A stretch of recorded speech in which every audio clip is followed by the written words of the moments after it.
Hello, and welcome to another episode of Boundless Body Radio. I'm your host, Casey Ruff, and today we have another amazing guest to introduce to you now. Robert Lufkin, MD, is a medical school professor who has served at both UCLA and USC schools of medicine. Robert has given lectures and keynotes around the world and was named one of the 100 most creative people in Los Angeles by Buzz magazine. In addition to being a practicing physician, he is an author of over 200 peer-reviewed scientific papers and 14 books that are available in 6 languages. Wow. More recently, he has authored the incredible book titled Lies I Taught in Medical School and the Truths That Can Save Your Life. The book exposes the lies pushed by mainstream medicine for the last 50 years and reveals the harsh truth. The book is riveting, cautionary tale of how the scientific establishment has gotten so much wrong and continues to in key areas, such as how chronic diseases are all linked by common root causes overlooked by our system, how financial incentives, simple human error, and other factors drive the soaring rates of chronic disease, how Robert himself was able to reverse deadly diseases with lifestyle changes that anyone can do, and how you can keep medical errors from ruining your health. Robert Lufkin, what an absolute honor it is to welcome you to Boundless Body Radio.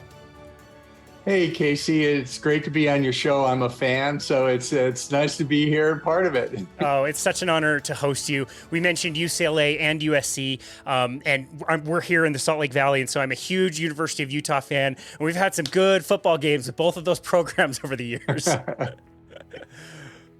Good time. Absolutely. That's fantastic. So I want to ask you specifically about your book. I love your book. I was able to read it, and I think it's wonderful. I think it's outlined in a way that's very logical. And I told you off air, for me, it's really shareable. I can give this to my clients, and I know they'll be able to understand it. But why did you choose the name Lies I Taught in Medical School? I think that's a really kind of grabby title.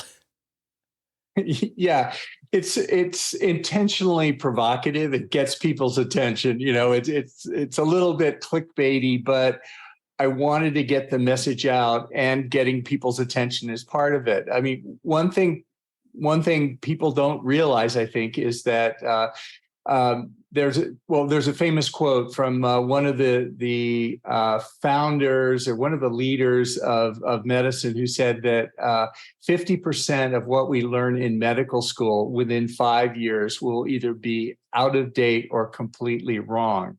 And that's really true. So what Lies I Taught in Medical School is aimed to acknowledging the fact that medicine is constantly changing, and some of the stuff that was taught 10 years ago or 20 years ago is no longer valid now. And we need to continually re-examine the truths that we believe in science, but in particular healthcare, and the choices we make in our lifestyle.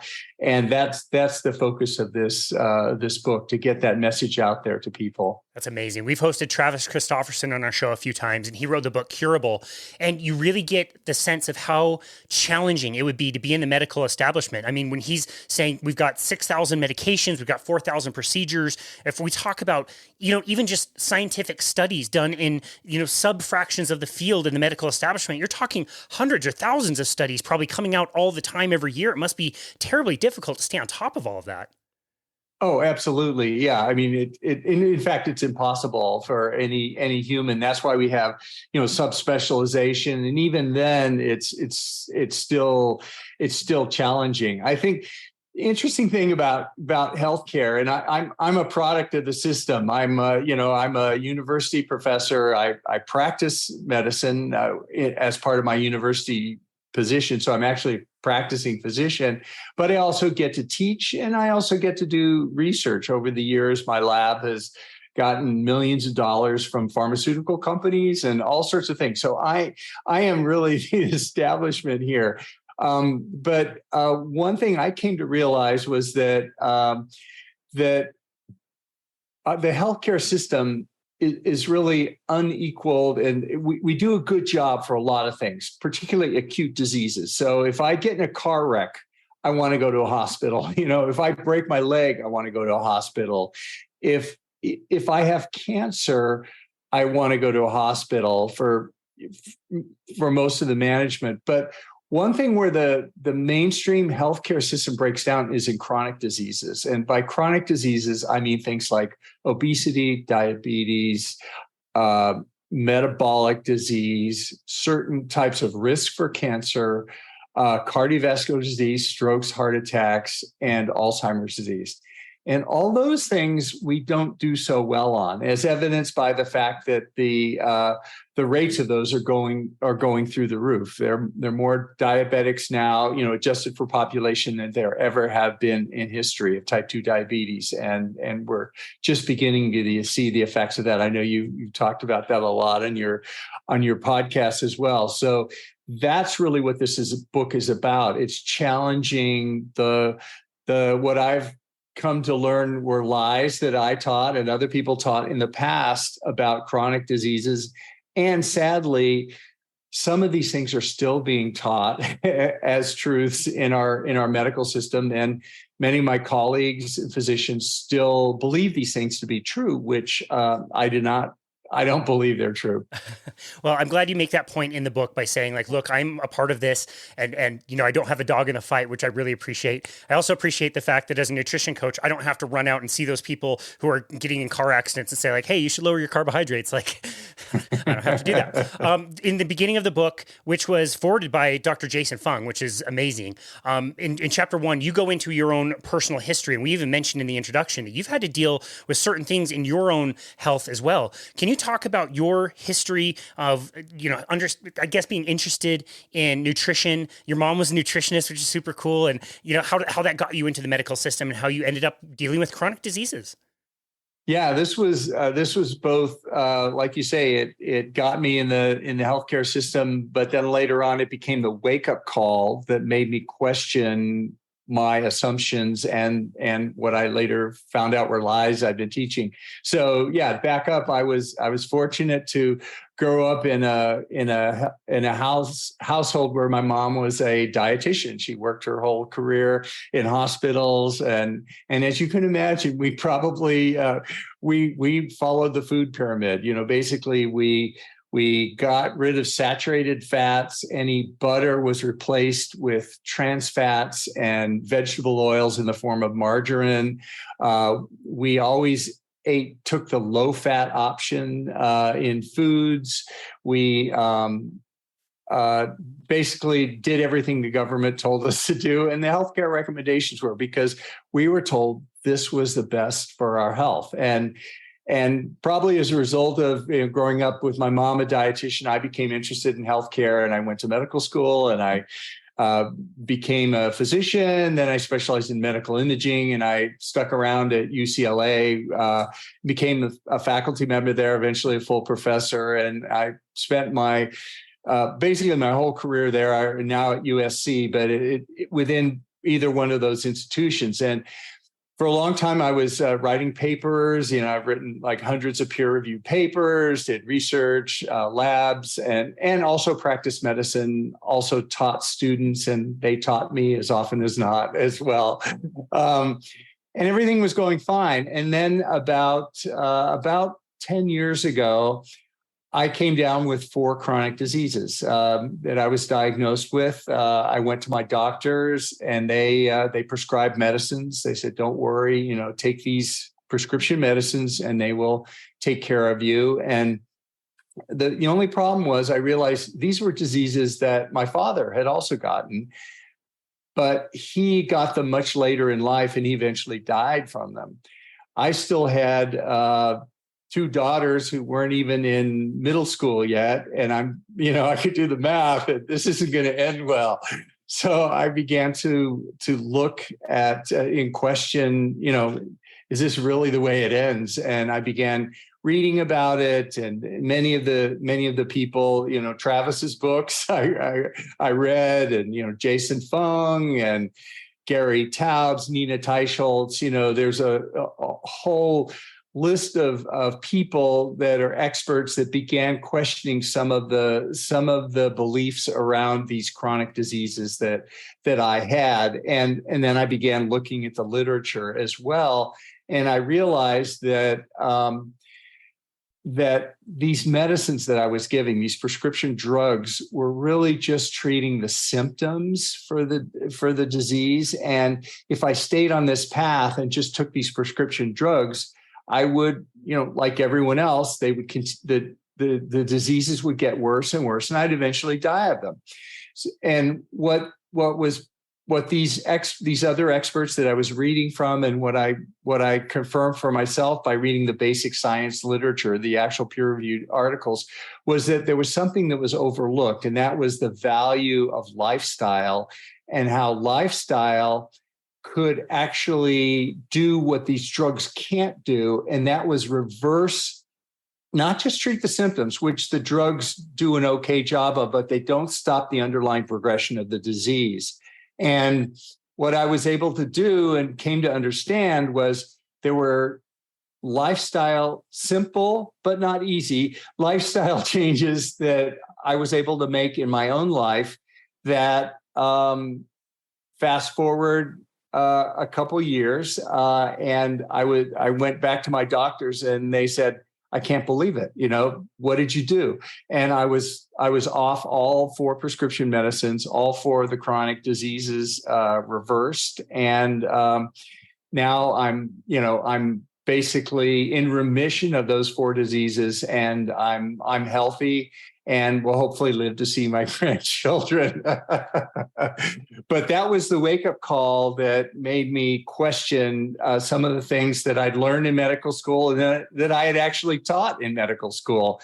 And that in some cases, these are still being taught in medical schools for a whole new generation of doctors. And I wanted to get it out there to people. And that's obviously the provocative title, to get people's attention and to help get the message out. But in my journey, my own life journey, that was the wake-up call that started me on this new path. And now I'm focusing really all my attention on the science of how lifestyle can improve, of using lifestyle to improve health and longevity, as we'll see. Yeah, no, I love that. So what did the doctors say when you told them what you had done to basically reverse the diseases?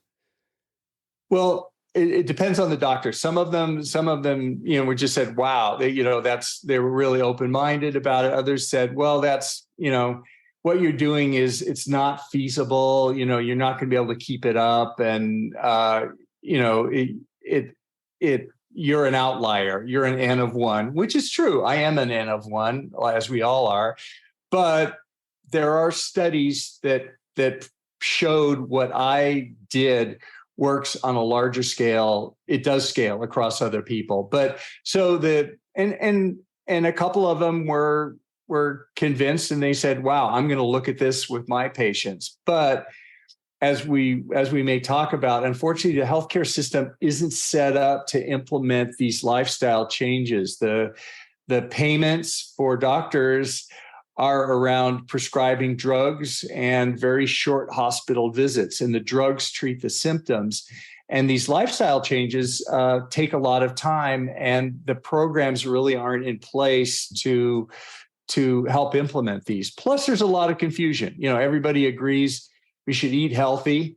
No one will argue with that, but there's a completely different ideas on what eating healthy is. And some of those are very unhealthy ways of eating, and others will actually cure you of your chronic diseases. Yeah, as you well know, you've been on every diet under the sun, right? You were vegan, vegetarian, you've been carnivore, like the whole gamut, right? Yes. And I point that out in my book. There's sort of a political battle between carnivores and vegans, just like our world is so polarized now that, politicians across the aisle don't even speak in friendly terms anymore. But I think it's important. I'm not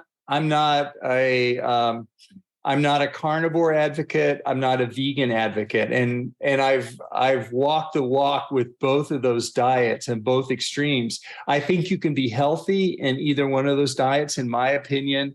It's more challenging on the vegan side for some reasons, just getting the right nutrients. But if you pay attention to it, you can be healthy on that diet. But the key thing is, if you're going to be a vegan or a carnivore or anything in between, get rid of the junk food. And if you get rid of the junk food, you will be healthy, assuming you get the other parts of your lives your life in order as well. But on the nutrition side, get rid of the junk food and stop eating all the time. Yeah. Even though it's that one major big thing that separates the vegans and carnivores, there's so much common ground between everybody. And if we can forget that one part, like, yeah, let's all agree that ultra processed food and calorie bombs that we have everywhere around us, accessible 24/7, very inexpensively, is a huge problem.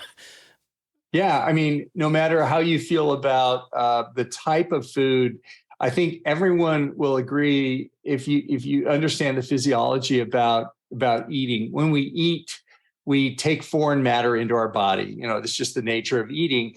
And the natural response of our body with foreign matter in the GI tract and elsewhere is to trigger inflammation.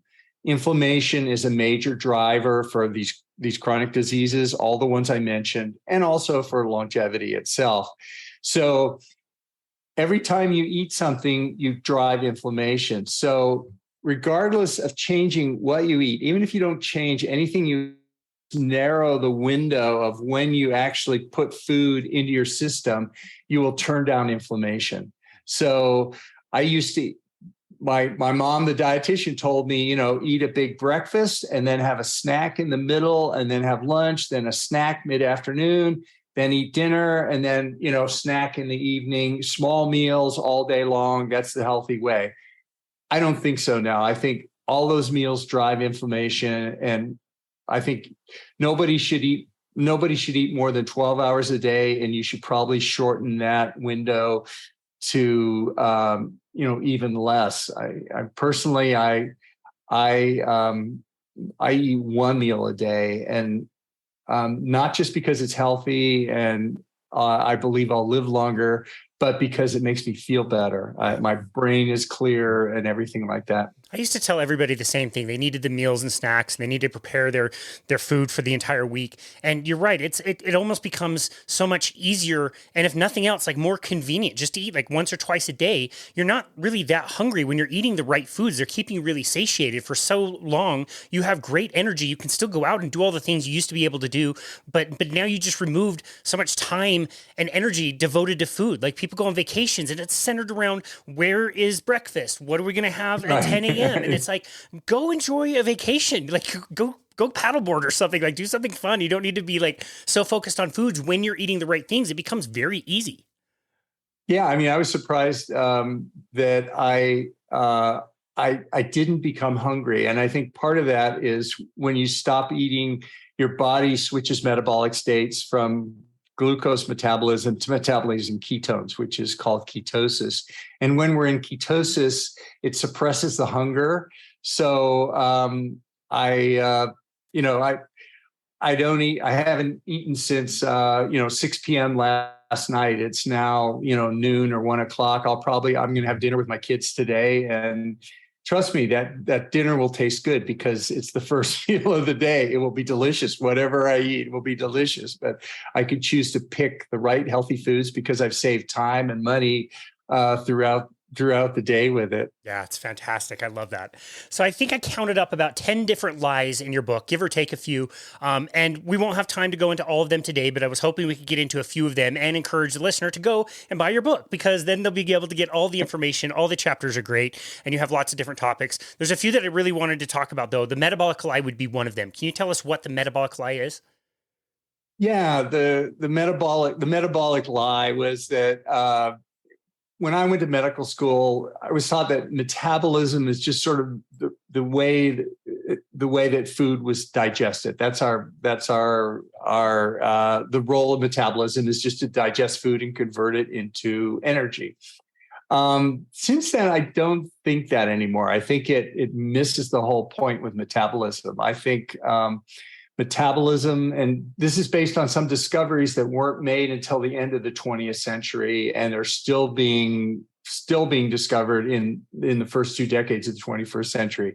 And that is fundamental metabolic proteins like mTOR and the dramatic effect they have. This is a metabolic protein that drives metabolism. It's influenced by metabolism, but it actually drives each of these chronic diseases and longevity itself. It's really a remarkable protein. But the thing with metabolism is, I think it's fundamental for all these chronic diseases. And as we talk, you probably talked about metabolic syndrome as underlying metabolic abnormality that's at the root cause for, all these: obesity, diabetes, heart disease, cancer, Alzheimer's disease. And when we say, there's a famous quote that 88% of adult Americans are unhealthy. Well, they're unhealthy because they're metabolically unhealthy. Their metabolism and the way they process foods is abnormal, partially resulting from due to diets and all. And this abnormal metabolism, this metabolic unhealth, is what's driving the chronic diseases that we see today. Yeah. And I would challenge anybody to go walk through the store or an airport or any public place and just try to count the people that aren't obviously, suffering from metabolic syndrome. Like you said, one of the criteria is waist circumference. It's pretty easy to tell that people are very unwell, and it's hard to find people who aren't these days. It's so prevalent that it's become, normalized because it's an average, but it's not normal at all. Yeah. And that's the thing. We're now in a society where being normal is abnormal. In other words, most adults in America are either overweight or obese. Those are two different levels, depending on. Overweight is less than obese, but it's still abnormally high amount of weight. So when we look at lab values and markers now, I always caution people that you don't want to be in the normal range anymore, because most normal people are sick. So what you want to be is in an optimal range. And you've probably talked about that before, but it underscores the fact that so many people are sick today, and most people don't realize that they're sick. I think, the 80% of people that are metabolically unhealthy, many of them think they're fine because they're told by their doctors they're fine. A lot of the diseases that we'll talk about, I used to believe that the diseases were like a switch. That you either, I got Alzheimer's, okay, that person has Alzheimer's, okay, or they don't. Or that person has type 2 diabetes, or they don't. That person has, cardiovascular disease, or they don't. I think it's more like obesity. When is a person fat? Well, we all know that it's a slope, and at some point we'll draw the line and say that the person's fat. But actually, what I've come to understand is that diabetes works the same way. And our doctor has a threshold for diabetes, an HA1C value of that they can measure, or a fasting glucose. And when it's above a certain value, you're diagnosed as type 2 diabetes. And then the doctor can prescribe medicines. They get paid for the visit. If it's below that value, you're not diabetic. And they tell you, hey, you're not diabetic. Don't worry about it. But what happens is, over time, all these diseases, in my opinion, diabetes, even Alzheimer's, it's a ramp that goes up years to decades before the doctor actually tells me that I have the diagnosis. It's been going up all the time. And the challenge for all of us is to look closely at our situation and our lifestyle and begin to treat these diseases decades before they actually. Don't wait for the doctor to tell me I'm a diabetic, or that I have Alzheimer's, or don't wait until I get a heart attack, Right. or a stroke. These things are brewing in our system, and it's all about prevention. Yep. And we learned to treat things like diabetes by treating the glucose when it went too high. But like you said, that's been a ramp of 20 years of the insulin slowly creeping up and up and up and up, to the point that now it can't do the same job for all of this glucose, and the glucose flies out of control. If we were only looking at the right measurement, the right metric, we could track it a lot earlier. But you're right. There are so many clear warning signs that people can be paying attention to so that they can get out in front of this. Yeah. And one other thing about type 2 diabetes, which is the elephant in the room, really, because type 2 diabetes is a driver for Alzheimer's. Alzheimer's is called type 3 diabetes because of the association. Diabetes drives heart attack, stroke. It drives cancer, all these things. It drives mental illness. So diabetes is the elephant in the room. And I used to think that, fine, diabetes was a switch. Maybe it has a ramp of 10 years, but you either were on the path to it or not, based on your genetics or not. And the A1C, I think you probably talked about that before. It's a blood test that measures the damage done to our bodies by glucose, and the higher it gets, the more damage. And once it crosses a certain level, you're diagnosed with diabetes. There was an interesting study that came out recently. It was looking at adult Americans who are not diabetic. And it looked at large populations of patients from the Framingham study and the NHANES study. It looks at upwards of several thousand, almost 10,000 patients, I think. But what they found was that for people who are not diabetic, their marker of diabetes, this HA1C blood test, actually with aging goes up. It goes up and up and up over aging, with aging as a normal feature of aging. So I've changed my thinking now that I think that type 2 diabetes is basically, it's like gray hair. In other words, it's something we see with aging that everybody gets. If they live long enough, they don't die of something else. Sort of like prostate cancer for guys, if you live long enough, everyone will get it. And so how does that influence my thinking now? Well, it just means that everybody should think of themselves as on the path to diabetes and look closely at their markers for insulin resistance, their HA1C, and then translate that into their lifestyle. And that means, as I'm sure you've talked about, the three major food groups, one causes diabetes and two don't. Two are essential and one isn't. The one that's not essential is the one that causes diabetes. So thinking that we're all on the path to this insulin resistance and type 2 diabetes, we need to think very carefully about limiting the food group that drives type 2 diabetes. And it's also a big food group in junk foods. It's a major player there. It's so clear when you see the graphs in your book of how the different macronutrients affect the insulin and the big rise and big crash with the carbohydrates, compared to like the fat that's so muted for, such a long time. They're completely different kind of graphs. And you go on to say that like fats and proteins are essential for your diet, carbohydrates non-essential, try to keep them down to an absolute minimum. I love that explanation. That was fantastic. Another one that just this lie won't die. I don't think he'll ever die. The cardiovascular disease lie. Can you tell us a little bit about the cardiovascular disease lie? Yeah,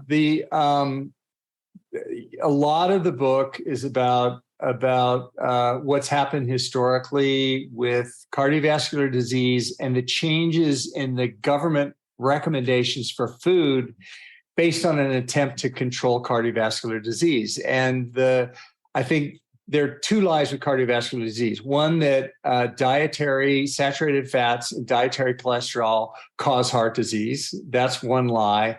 And the second lie is that statins are an effective prevention for heart attacks and cardiovascular disease. Those are two different lies. They're big lies, but they're both around cardiovascular disease.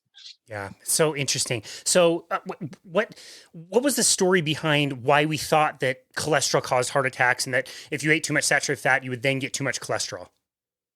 Yeah, it started out early on. Well, it wasn't that long ago because heart disease only became really prevalent in the 20th century. Although it's interesting, there are abnormal coronary arteries found in Egyptian mummies 4,000 years ago with CT scans, and you might think, well, that means cardiovascular disease was all around. But just a segue or a divert. Aside here, Egyptians' main diet was wheat. That's right. They ate wheat, and wheat is a driver for heart disease for all sorts of reasons. Gluten, inflammatory proteins. They weren't using glyphosate back then, but wheat itself drives inflammation and drives metabolic syndrome and drives heart disease. Yes. So in looking at humans who died of heart attacks, they found narrowing of the blood vessels. And when they cut open the narrowing, they found cholesterol plaques, fatty plaques. And then somebody made the observation, well, you know what? There's certain foods that contain a lot of cholesterol. It makes sense that if I eat the foods, they go in my bloodstream, they cause narrowing in the arteries and these cholesterol plaques. And then there were some studies done with rabbits who were fed cholesterol just to prove it. And sure enough, they were fed cholesterol-rich foods, and they developed these plaques. And later on, this study and similar studies were critiqued because rabbits are basically, they don't normally eat cholesterol.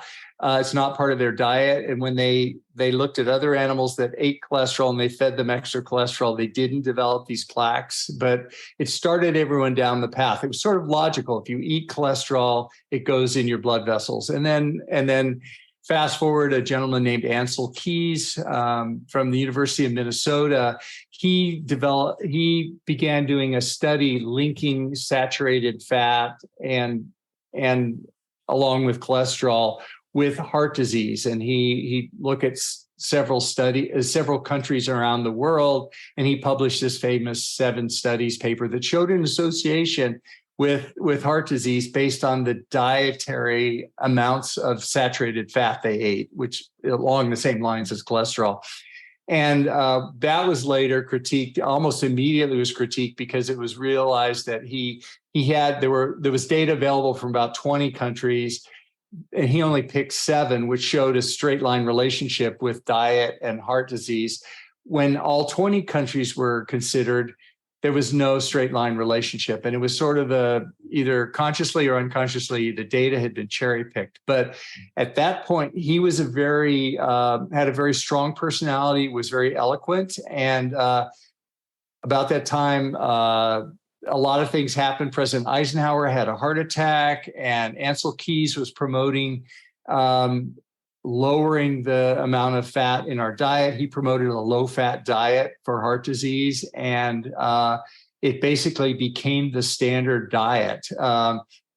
There was a competing view that high-sugar diets cause heart disease, but the person and the evidence for that were sort of stamped out at the time, and there was even some underhanded financial dealings where spokespeople were paid money to write articles that were incorrect about it. But anyway, that's started the low fat diet thing, and that became memorialized in official government recommendations in the food pyramid, and it basically drove the phenomenon where saturated fat and cholesterol were removed from diets. And you can't take fat out of food. It won't taste any good. So you have to replace it with something. You replace it with sugar. And so we started on a path to a high sugar, high carbohydrate junk food pathway. Sold a lot of snack wells. No, that was great. No, that was great. Very well snack well phenomenon, right? You probably talked about that. Sold a lot of snack wells. And it's like you mentioned. I just want to be fair, like, to the listener. If you've never heard this, I would feel weird if you didn't think any of that was weird, because you do think. I have to explain this all the time. I'm helping a dude. He's about 10 days into his first ketogenic diet. He's lost 5 pounds. He's feeling really good. It's kind of past the flu symptoms. And he's like, I feel so strange about eating this fat. I'm already fat. I don't want to eat more fat because it's going to make me fat. And so you have to explain the pathways. And like, you just think that you eat this thing, it's going to get inside you and start to build up. And that just is not the case of how this works.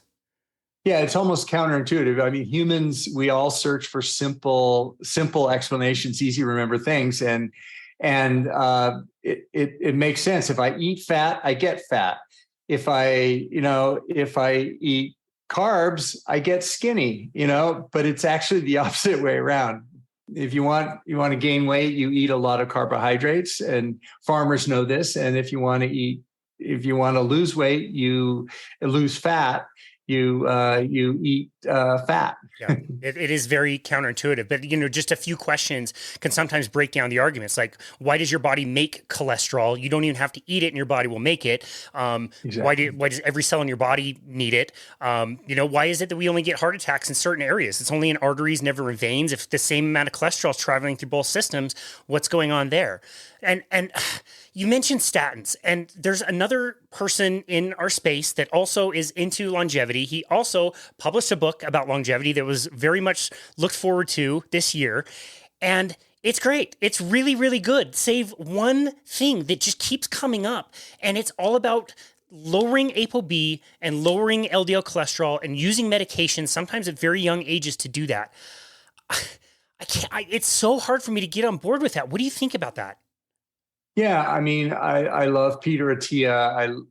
He's a very, very smart guy. I love his work, but we differ on certain things. He just goes off the rails, and that's like, wow, you're such a smart guy. I agree with you on everything else, but certain things, and that's one of them. And heck, I'm sure people who follow me probably don't agree with everything I say either, but I agree with you about that interpretation. Statins, I think they do have an effect on heart attacks, but it's very, very small.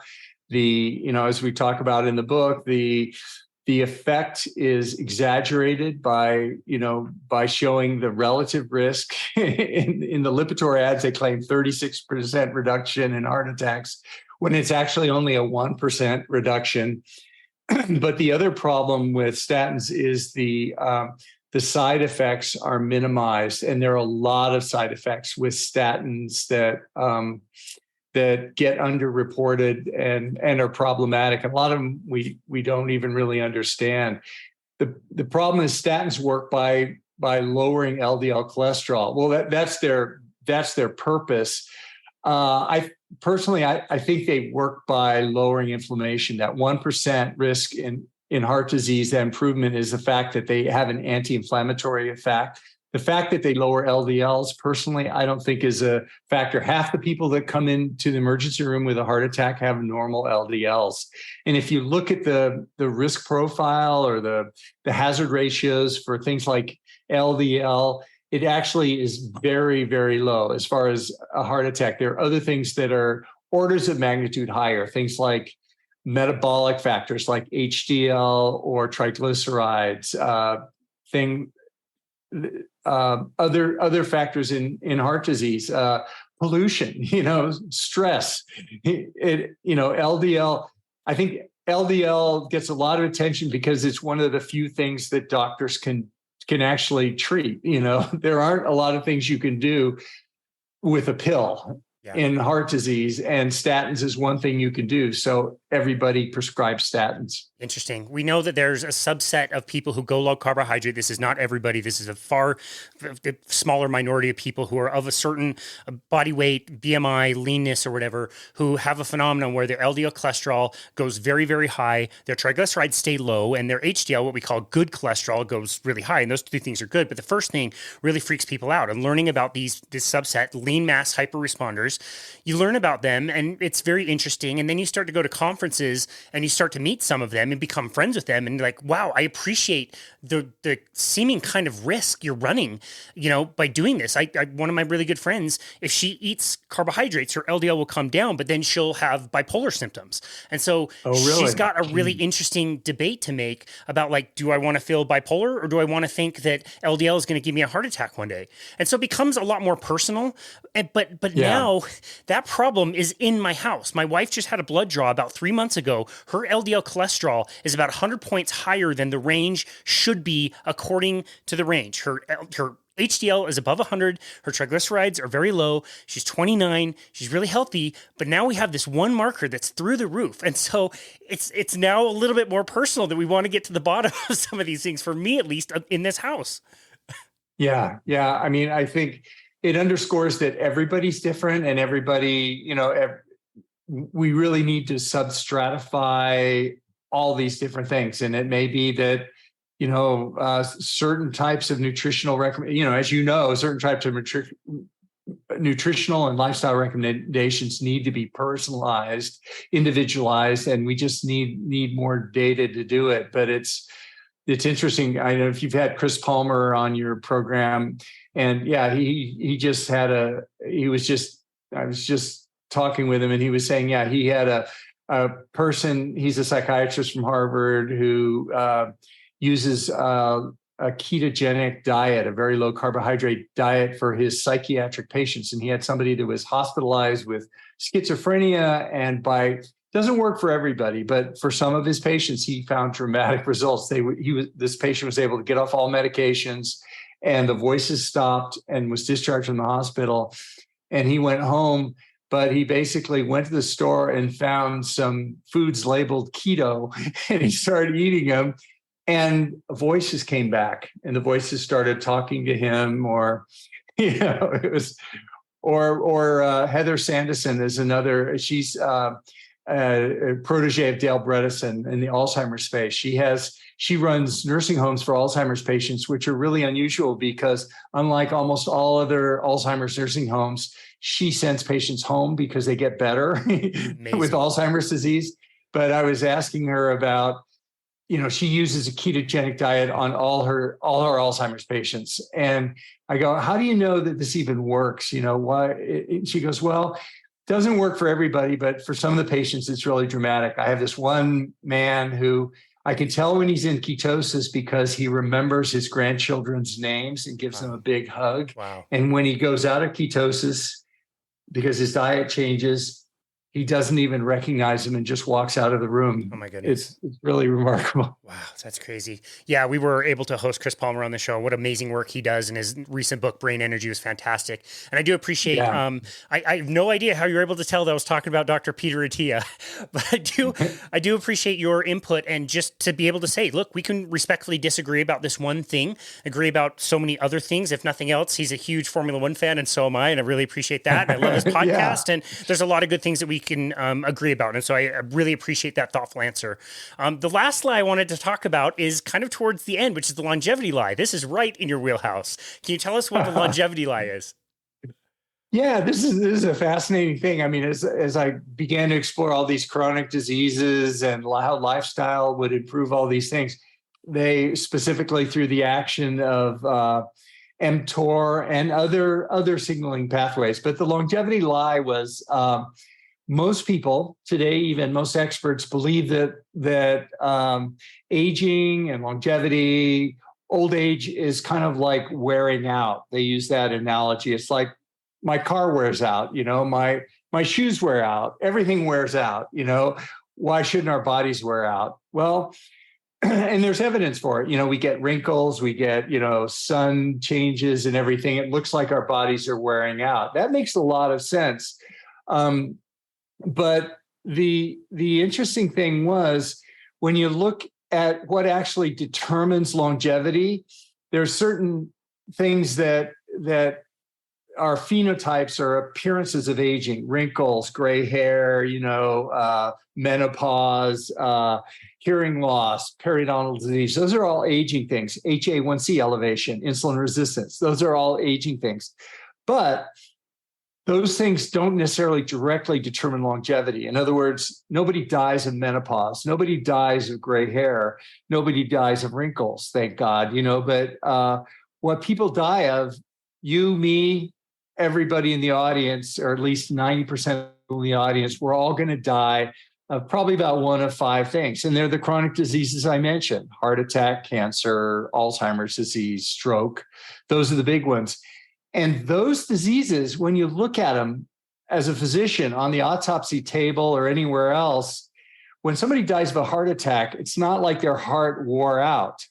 It's not wear and tear on the heart, but actually it's like we talked about, the blood vessels, for whatever reason, they develop this hypertrophy, and it's a hyperfunction. They get increased cells and they narrow, right? Atherosclerotic heart disease for stroke and heart attack. Cancer, when people die of cancer, it's not that the cells wear out in their body. They press the gas pedal and they start overproducing. And even Alzheimer's disease, there's evidence that the mechanisms of Alzheimer's disease are hyperfunction, neurodegeneration. It's not that our brain wears out with Alzheimer's disease, but instead it's hyperfunction. So this brilliant researcher, Misha Blagosconi, who's been big in the rapamycin space and the mTOR space, developed a theory called the hyperfunction theory of aging. And that is that while aging may be due to wear and tear, the actual longevity and the things that kill us are due to hyperfunction, where our bodies, certain cellular circuits get turned on. And these are growth circuits that are controlled by such things like mTOR. And the sort of proof in the pudding is that when you use drugs that turn mTOR down and turn off the hyperfunction, they actually they improve type 1 diabetes. They decrease heart attacks. You coat stents with rapamycin and they don't get atherosclerosis.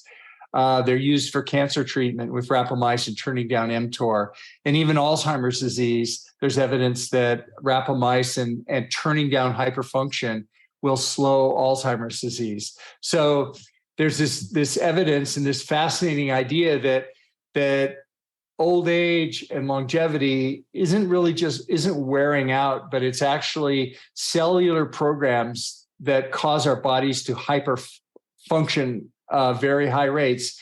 If there's a program for these diseases of aging, this hyperfunction, it's a lot easier to change the program than it is to stop something from wearing out. And there are actually drugs that have now been shown to dramatically improve longevity in animal models, and there's evidence that they may have similar effects in humans.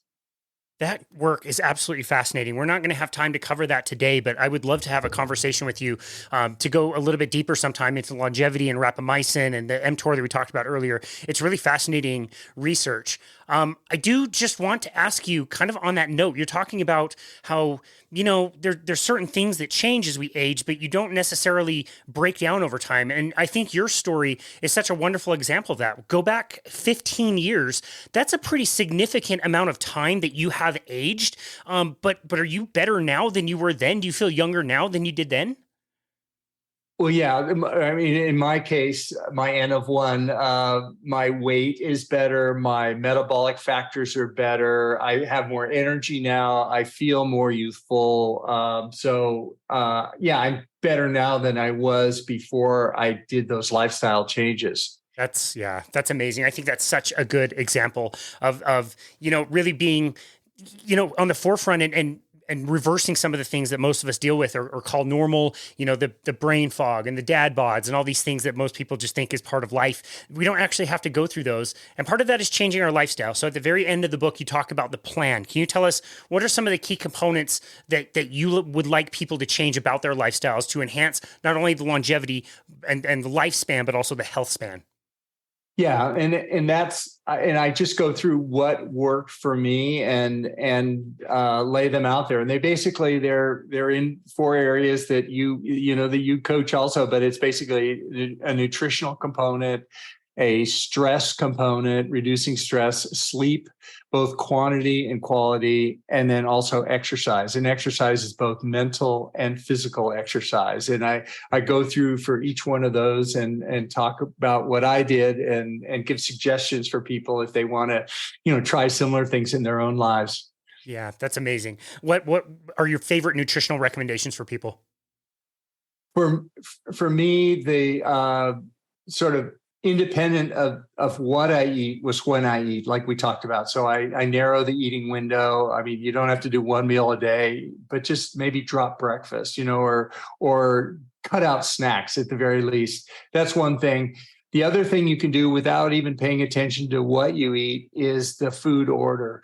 I think we've made it clear that carbohydrates are the dangerous food group to eat, or the risky food group for insulin resistance and other things. So if I'm eating a meal and there are carbohydrates, refined carbohydrates in the meal, what I always do is I never lead with the carbohydrates. I always have fat or protein first. So if there's a sweet there and I'm going to eat it, I'll have this cheese first, and sort of the cheese will slow the absorption of the carbohydrates and give me less of a glucose spike, which we know is associated with insulin resistance and actually improves longevity by doing that. Yeah. And then finally, Oh, go ahead. Oh, sorry. Yeah, and then finally, just the food types would be to cut out the junk foods, which is carbohydrates, not just sugar, but starches, rice, flour. Cut out seed oils, which we didn't really talk about much, but industrial seed oils, canola, all those vegetable oils. And then finally, cut out for me grains. So I don't have celiac disease. I'm not gluten intolerant, but I think most people have some, or at least up to half people have inflammation from grain proteins can drive inflammation in their body, and also the carbohydrates and the glyphosates, which is an herbicide that's applied to grains in the U.S., many grains. So those are the three things I avoid. I love that. That keeps it really simple. And I think that's something that all of us can get on board with. Again, whether you're on the more animal side or plant side, we can all work to kind of reduce some of those ultra processed foods that are really just destroying our health. Man, this has been such a fun conversation. Like I said, I love your book. You've got lots of different materials that you're offering with that. Where do you want people to go to find the book and connect with you and your work? Yeah, so my website is simple. It's Robert Lufkin, Luf as in Frank, Kin, MD.com. And if you go to that website /chapter, you can download a sample chapter, the first chapter of my book in audio form. There's also a free study guide workbook on the site you can download that summarizes each chapter and has discussion questions for a book club we're going to be doing when the book comes out very shortly. That's fantastic. So, that's great. Any other social media links you want me to link up? Robert Lufkin MD is Twitter, Instagram, Threads, YouTube, and soon to be, at my daughter's insistence, TikTok. We'll ask her if she's taking on any other clients to manage social media. We've been looking to hire a teenage girl or something, so that would be wonderful. If she's taking on new clients, we'll hire her. All right, I'll do that. That's amazing. Dr. Robert Lufkin, thank you so very much for all of your work, for putting this all together in a really simple way to understand and give people, again, not easy, but simple things that they can be doing. And thank you for taking the time out of your very busy life to chat with us today. We really appreciate you. Oh, thanks, Casey. It was great to be on your program, and thank you for all the great work you're doing with your podcast and your coaching programs as well. Well, thank you very much for the kind words. It was such an honor to host you. And this has been another episode of Boundless Body Radio.